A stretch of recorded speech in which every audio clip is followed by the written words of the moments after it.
Good afternoon. My name is Tumi Tladi and welcome to my YouTube channel. Let's get down to business of today. So, we're gonna continue with our series on Xamarin. And as we started with the video number 1, overview of Xamarin, we are on video number, video number 14, where we're gonna talk about version update page. In fact, it's a feature that I came up with. If you're familiar with this web API series, and if not, I'm gonna recommend that you watch this entire series prior to Xamarin series, because Xamarin depends entirely on this series, which is ASP.NET Web API, either .NET Framework or .NET Core. So this is where we covered this feature version update. I even showed a little bit of what's happening on the web application, particularly MVC portal for the administrator. We might do that. In fact, we're gonna do that. Okay, so that's what we're going to be talking about, version update feature. And we're going to be looking at this MVVMS pattern, looking at the views, models, view models, and the services. So let's get the party started. I have my physical device ready, to launch the app. And I am connected to the internet. I believe I am. Let's double check. Yes, I am. And if my computer for some reason becomes a bit slowish, or my IDE, just know that it's because I'm doing a lot of things all at once. So I'm on Xamarin shared project. We're gonna start with the models. So models, startup, there we go, version update model. So the class is opened, and then we'll come back to it. And then we need to go to the view models, startups, version updates view model. The class is ready for us. Then we're gonna go to the services and go to startups, version update services or service. Now I'm not gonna launch the app now, but I want to walk you through everything. Finally, let's go to the views, content pages, startups, and you find there's a version update page. Give it a couple of seconds to spin. Okay, so this is what makes up MVVMS pattern. However, for this feature to actually work, it depends on what we call startup view model. So let's go to startup screen view model, and we'll talk about this why, right? Cool.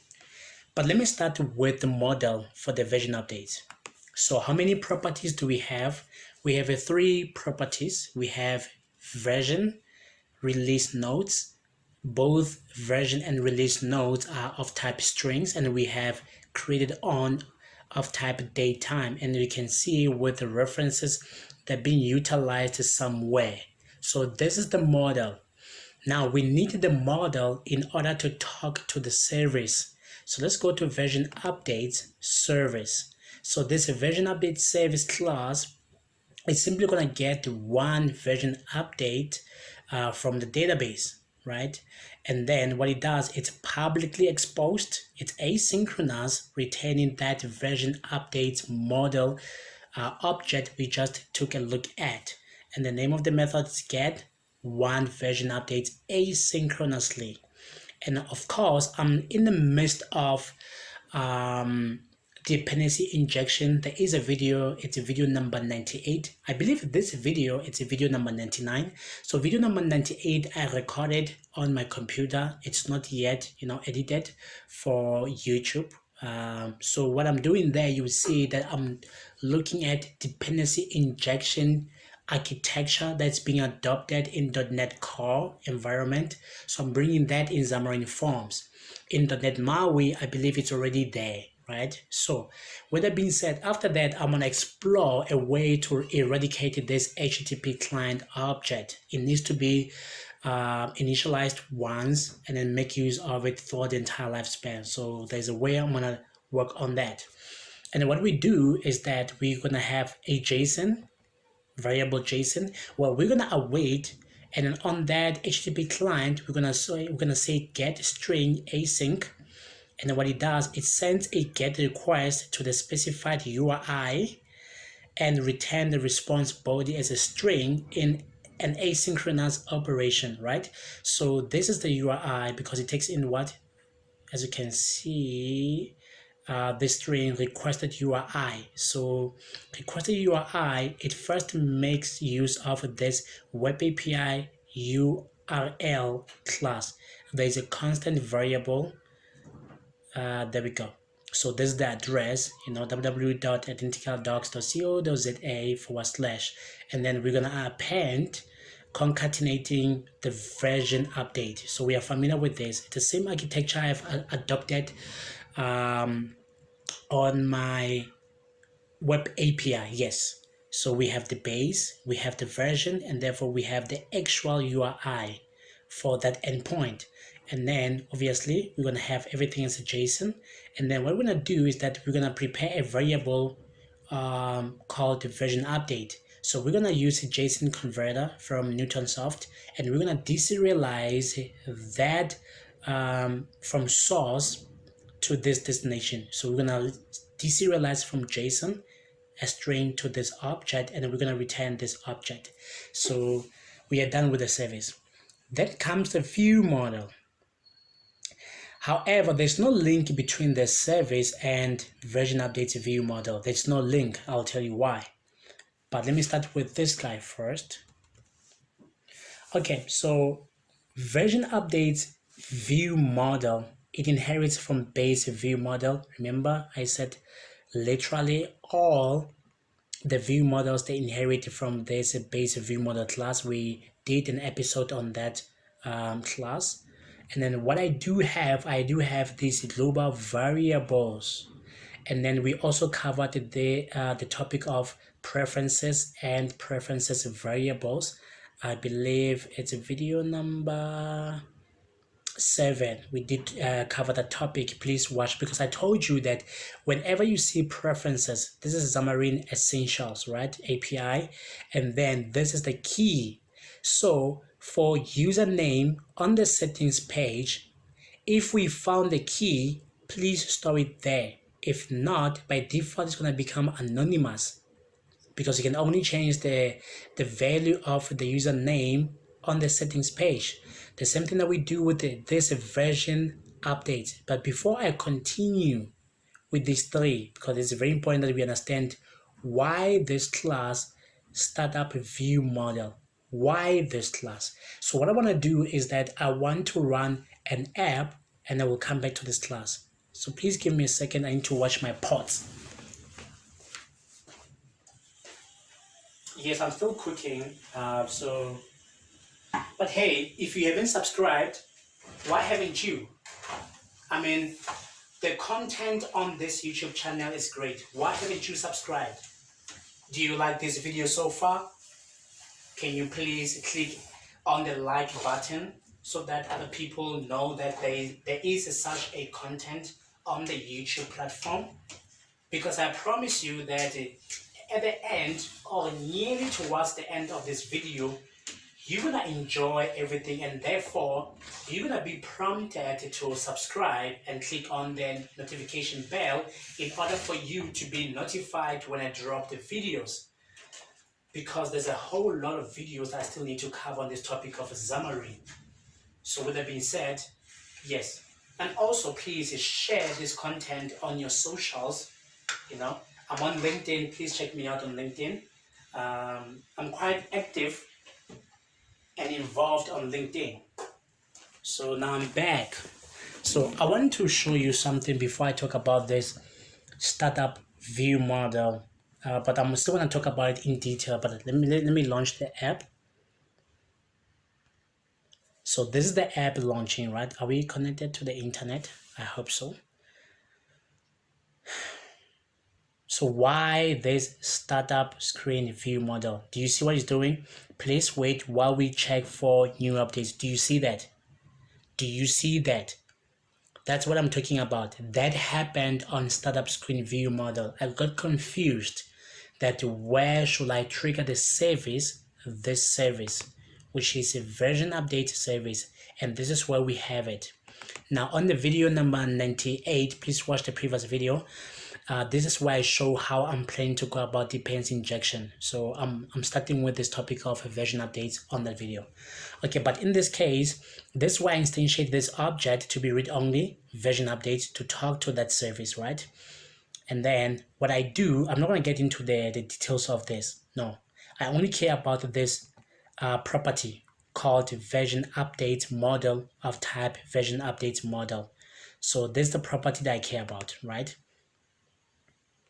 And this property is going to return a backend field, and then it's going to assign the value to the backend field. Most importantly, it's going to make use of on property changed from base view model. Did I tell you that all my view models, they inherit from base view model? Of course I did. So the only thing I care about is this version update model. So what do we do with that? I'm glad you asked. Now on the show info, I'm not going to get into the details. I just want to talk about this line. So what I do is that I'm going to assign whatever that comes back from that service, which is get one version update async, right? Remember, it returns a task that is of type version update model. So that's what I'm going to store here, okay? And then if it's not null, but in this case it is null, so it's going to skip that part. It's going to come here, and that's what we see where we are showing those buttons, these two buttons, right? Where we show that they are enabled. But if it's not now, the only thing I care about is this, and we are about to demo this in a couple of minutes. So what we do, please pay attention, that the version updates, if it's not null, we are getting inside. So what we're going to do is that we're going to use this app info from Xamarin Essentials. It's an API that represents information about the application, right? App info, right? And then it's very important that I should talk about, let's do this. Let's go to Android. And then in order to open the Android manifest file, let's do this. So I'm going to do right click on the Android platform specific project. So I'm going to look at the properties. I want to access Android manifest file. I cannot do that by opening the actual file because it does contain something very sensitive. But what I want to show you is this version name. It's 1.0.12. Please note this value, 1.0.12. Now it's the same thing that's on, let's try iOS, platform specific project for iOS. I hope it's not gonna take forever to load. Let's give it a couple of seconds to a minute or so. So yeah, it's gonna be difficult to know.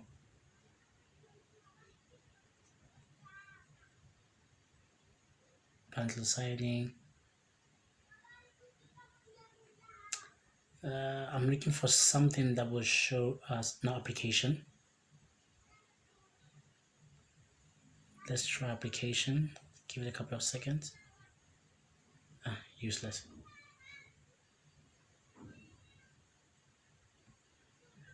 Okay, now it's fine. Let me show from here. It should not be edited. I'm gonna open info.plist because this is critical. What I'm about to show, very, very critical. So please be a bit patient. Now, this is what I was looking for. The build.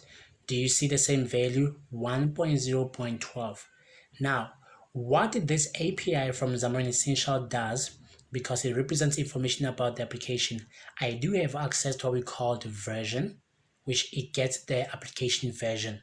It doesn't matter, are we talking about Android, it's gonna go and get that version number.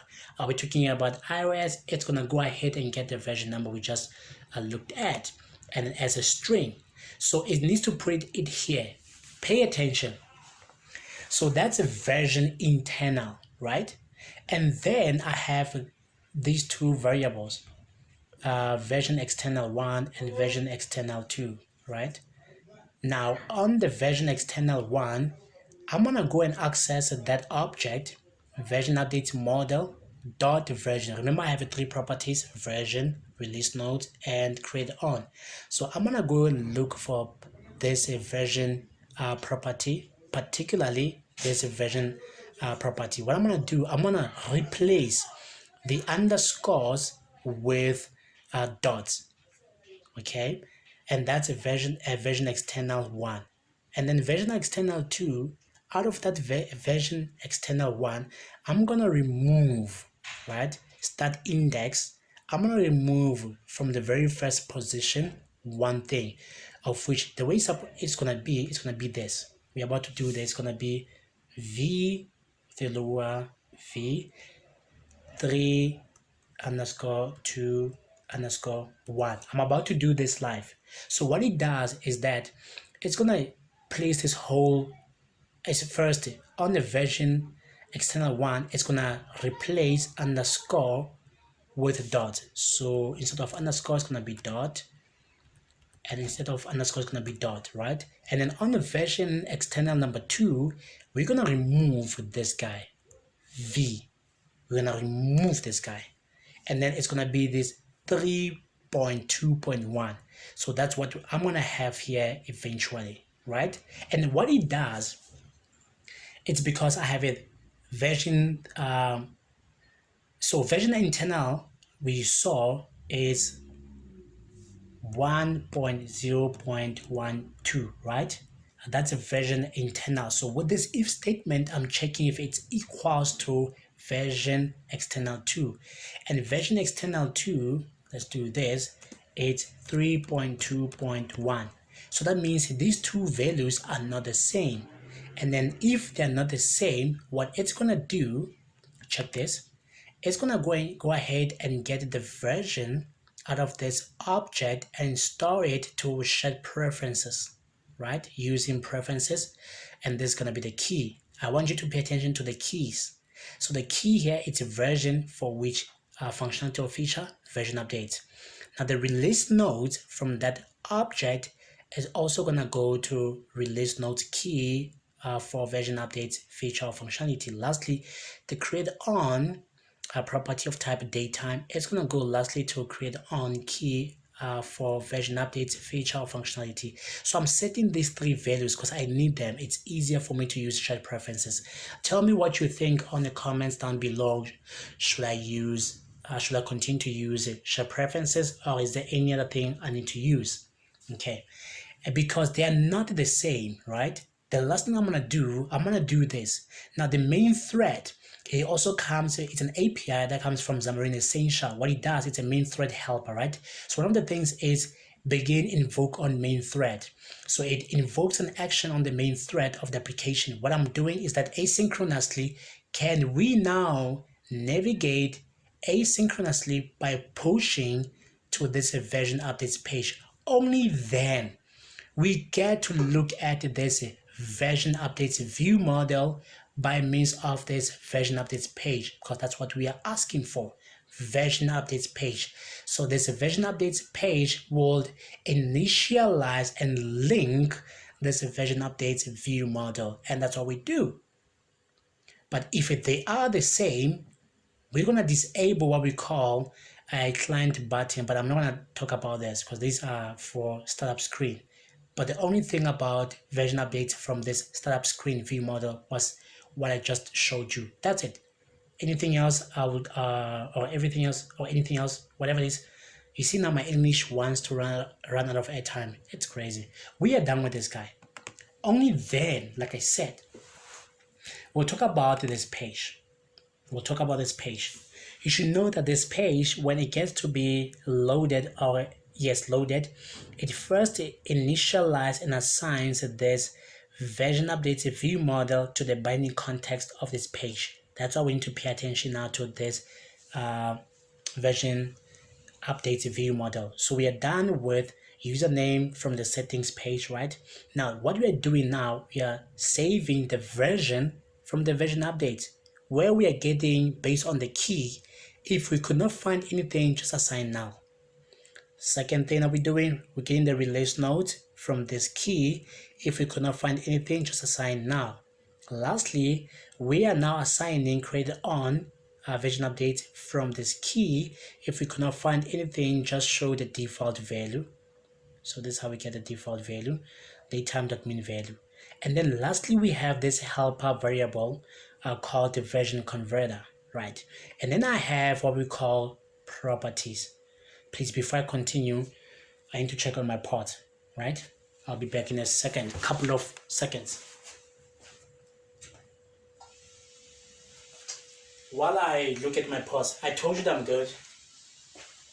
In fact, I remember my lecturer, Mr. Maya Mushaba, in our third year class, he will say this, that we should learn to find it within ourselves to help other people when it comes to programming, because when we do that, we are actually enforcing what we have learned for ourselves. So we are helping ourselves by helping them out. When you explain something like the interface, what's the sole purpose of the interface? What's the interface and how do you implement that interface? The implementation. Everything. What is the purpose of a static class, a static property, a static method, a static variable? What is all of that? What is an access modifier? When you do that, you are actually enriching and enhancing that knowledge for yourself. And that's what I'm doing right now. I'm showing you, a couple of things on how I build my app. And I'm also learning because, programming, it's so fun in a sense that we are all good at it. We just have to be willing to learn. So I'm back. Now we're going to look at these properties for the sake of the view, right? So properties, we have the username, we have the version, we have the release notes, we have when it was created, and finally we have date, time ago. If you look at these properties, what do they have in common? They have on property changed from base view model, on property changed from base view model, on property changed from base view model, on property change from base view model, finally on property change from base view model. And then we have a command. We spoke about the command, right? Please watch this video where we looked at the topic of commands, video number 10. It's a very interesting video because this is gonna be very interesting. So basically on this command, what we do is that it's called the Google Play Store command. Now the best practice is to append towards the name of the command the actual command, right? So what it does asynchronously, it's gonna now execute this method called Google Play Store. So but before we go to that method, let's go to the constructor. So on the constructor, what we have this App Center Analytics. Like all my view models have this App Center Analytics. What it does, we're just using Analytics API from Microsoft.appcenter.analytics, and we are tracking the event, meaning that we're getting the device info from Xamarin Essentials, and then we say this device launched version updates page on this day at this time. So that's what we do to get analytics, right? And then what we do, we are triggering this show info. We are running this show info method instantly, and that's what we have here, show info. So when we show info, remember that username variable underscore settings is going to go to username. Remember that version updates, version updates, it's going to go to version controller, version converter. But what we do is that we are substituting. Yes, we are substituting. But here's the funny thing. I think there's a bug here. Let me go back to the... No, it needs to make sense first. Why am I doing what I'm doing? So let's go back to stop screen view model. Let's go back to that scenario of ours. So remember version external 1. We are already replacing. Oh,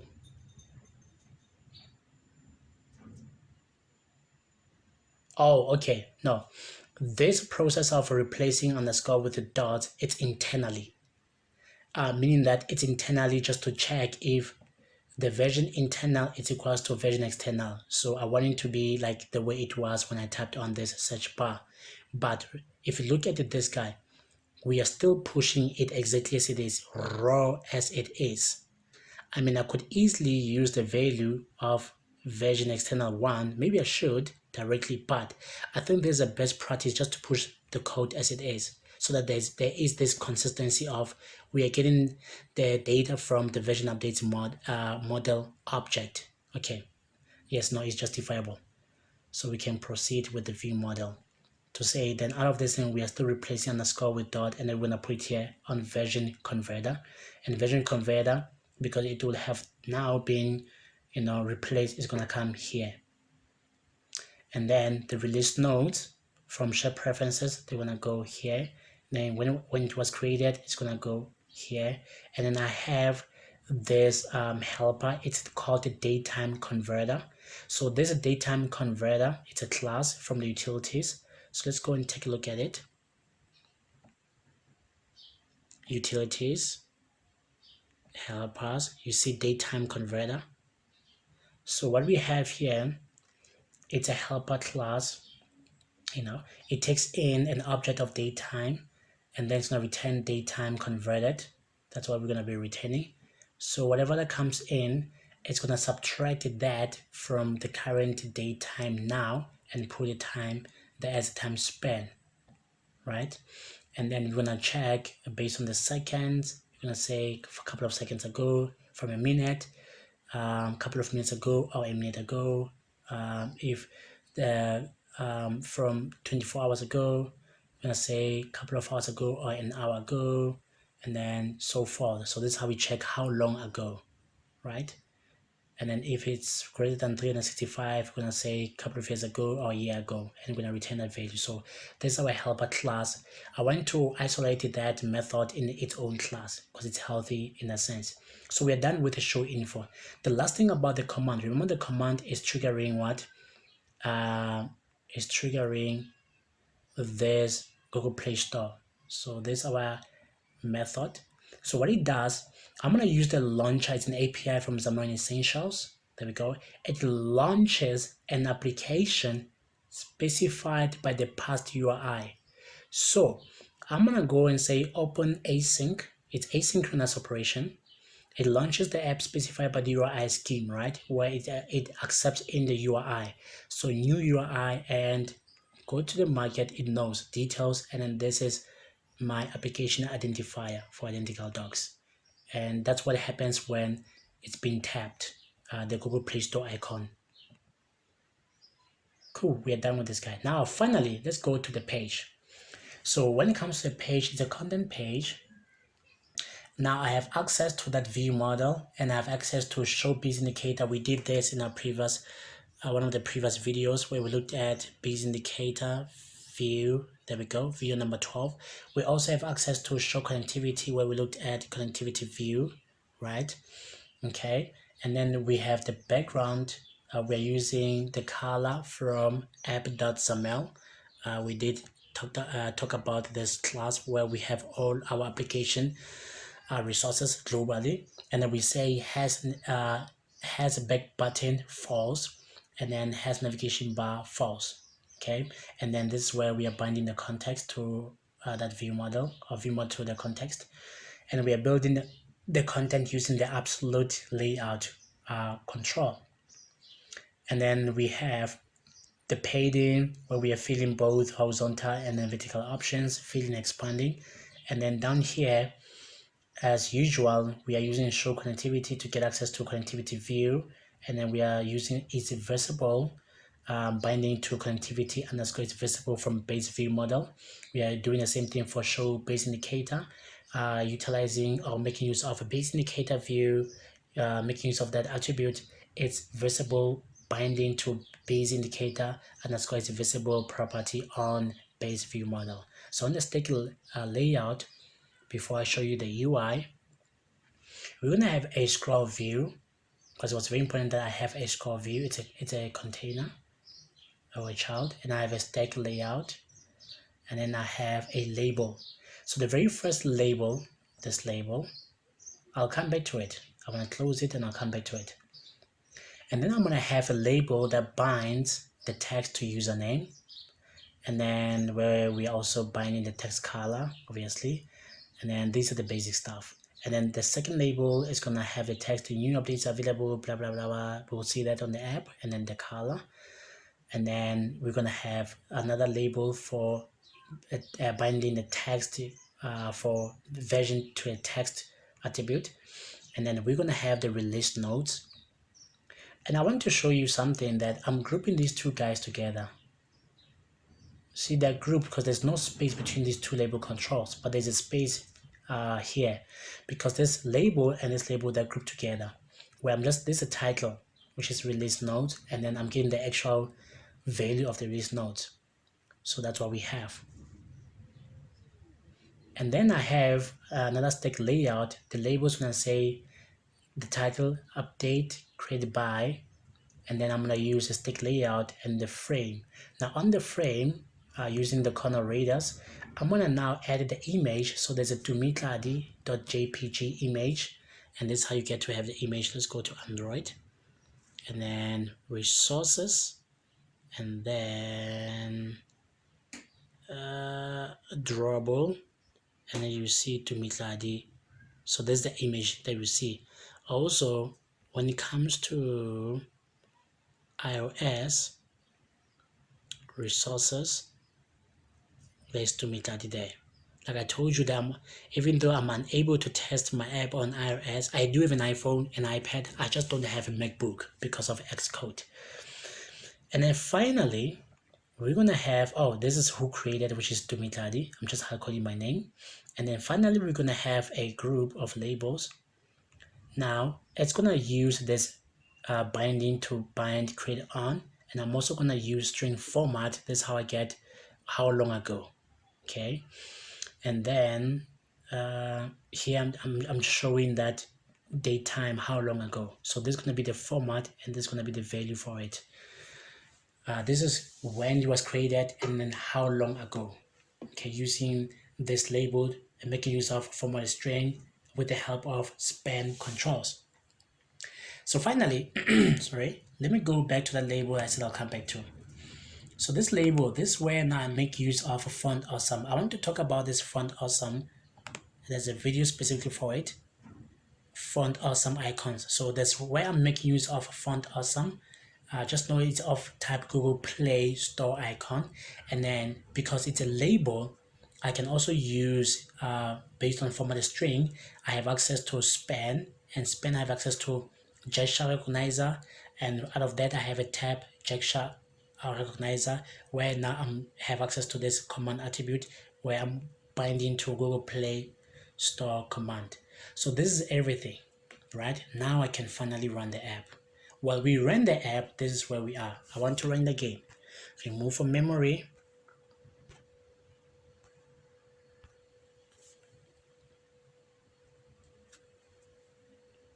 And then I'm gonna go and fire Firefox.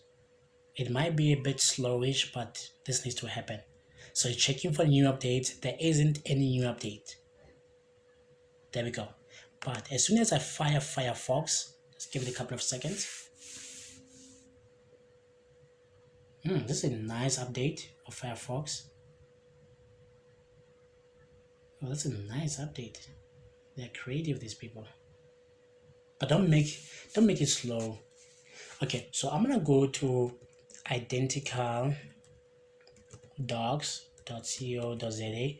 So remember, this project is 2-in-1, right? It's both ASP.NET MVC and ASP.NET Web API, right? So currently I'm accessing or tampering with the MVC portion.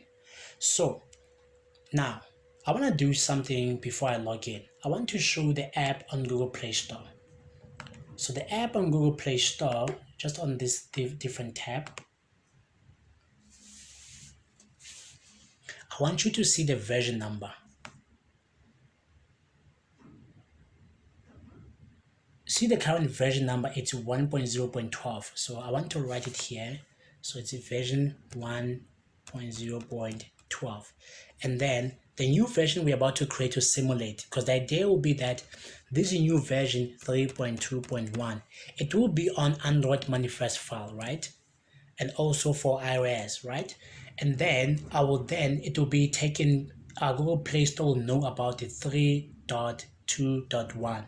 And then what I will do as administrator, while I'm waiting for Google to review, after I have pushed to Google Play Store using CI and CD pipelines, I would then do this. Log in as administrator, new admin, and my super long secret password that you can never figure out ever.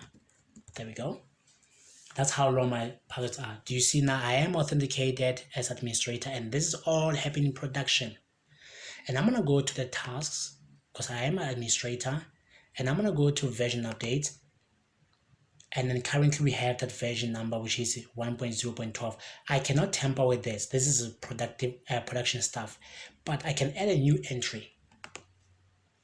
That new entry is going to be V. I can do 3.2.1. And then let's write a new, how do you type exciting? Exciting, right? Update is finally here for sake of YouTube channel. Whatever I wrote there doesn't matter. And dot. So I can save this, but notice that I use dots and it says succeeded, right? And if you look at the new entry, it's a version 3.2.1, but that's not correct. It needs to adopt using the underscore, because when you use the URL an address bar, web API doesn't work well with dots, but it works well with underscores. So I'm going to edit this guy to change wherever there's dot to make underscore. So it's acceptable for web API to know about this. Okay, and I'm just going to save it. Save. There we go. So this is our new value, which is 3.21. It says a new exciting update is finally here. Oops. Spelling.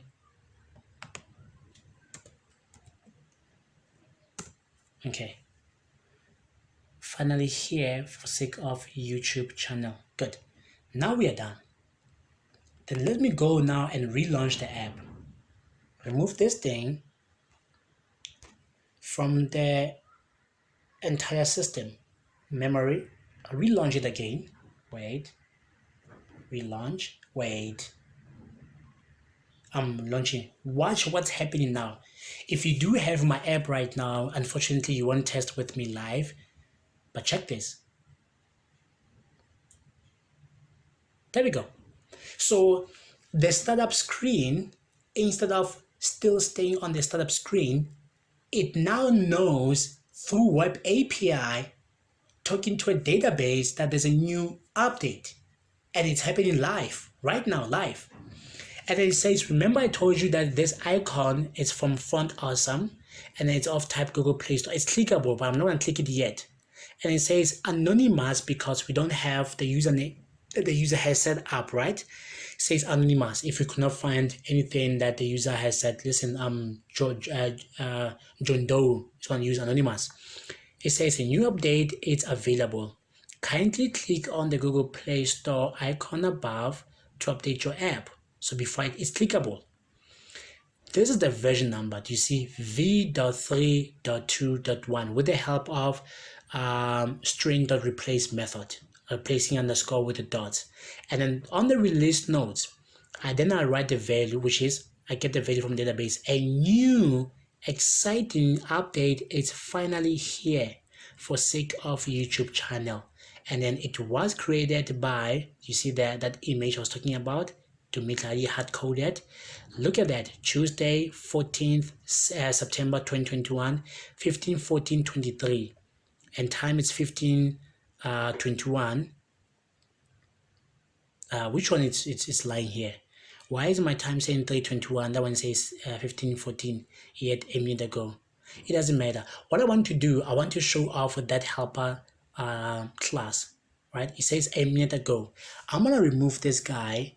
Even if you dismiss the application and then you relaunch it, you're not gonna continue to the main functions or the main, for lack of better word, dashboard if you do not update. And now do you see it says 3 minutes ago, because it's taking this value, minusing it with the current value, right? Cool. But remember this time, well, I'm not gonna try to figure out why 322 and then 314. Nah, because my laptop, I think it's, well, it doesn't matter. So this is it.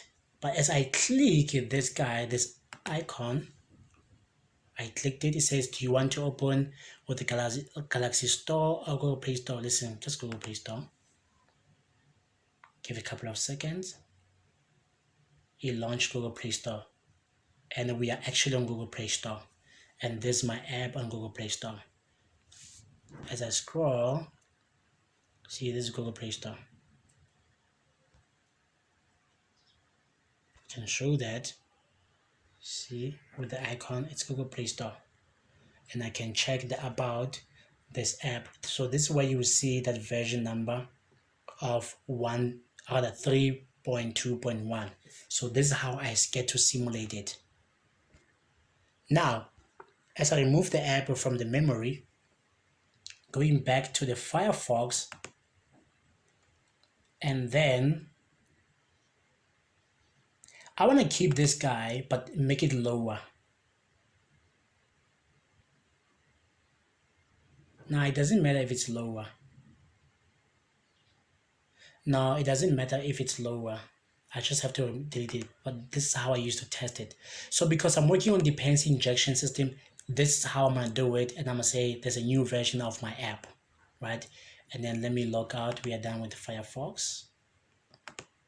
There we go. And then now let's relaunch the app again and check what's gonna happen.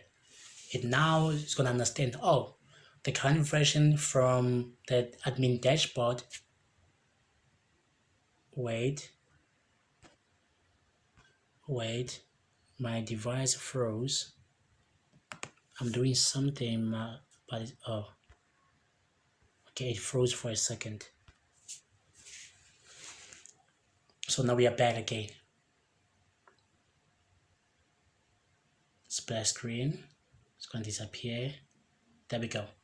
So now it's gonna proceed going to startup page. So this is what I wanted to cover in this video. We should mark this guy as done. Version update feature. I did a lot here because you need a database. You need the MVC to know about the new table, to manipulate like I just manipulated as administrator. You need the web API to be aware of the new feature, and you need the Xamarin to now be creative, and that's what I did. And then the next video we're gonna do is gonna be this startup. It's gonna be short, sweet, straight to the point, because I want to go directly to it so we can talk about this this friend of ours, which is based on the version updates. So that's the next video. It's a page, also this page. We're gonna talk about this page. Why did I decide to have this page? As you can see that this page, it helped a lot with the version updates, but stay tuned for that one. Like I said, this is the end of the video. Did you subscribe? Did you like everything that you saw, or something at least? Subscribe, share, please tell your fellow developers, tell somebody about the goodness of this YouTube channel. With that being said, thank you very much. Until next